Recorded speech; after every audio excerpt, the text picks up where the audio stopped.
প্রকৃত অর্থে মহান আল্লাহ ছাড়া আমাকে আপনাকে কেউ ভালোবাসে না। আমরা সকলের জীবনে প্রয়োজনের নাম, প্রিয়জন নই। যখন কারোর সাথে সম্পর্ক শুরু হয় তখন ডায়েরির পাতায় সম্পর্কের শুরুর ঘটনা লেখা হয়, কিন্তু শেষের ঘটনা লেখার জন্য জায়গা থাকে না।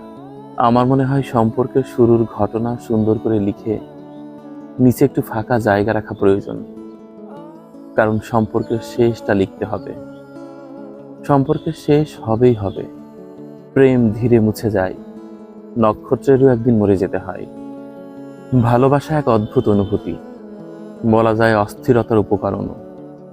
ভালোবাসার শুরু দেখেছি, কিন্তু শেষ জানি না। তবে শুনেছি বার্ধক্য নাকি ভালোবাসার ধারণ ক্ষমতাকে ক্ষীণ করে দেয়। আমার তা বিশ্বাস হয় না। আমার মনে হয় মানসিক স্বতঃস্ফূর্ত চৈতন্যে ভালোবাসা চিরদিন জীবিত থাকে। মানুষের ভালোবাসা কতক্ষণ জীবিত থাকে? জীবিত থাকে স্রষ্টার ভালোবাসা।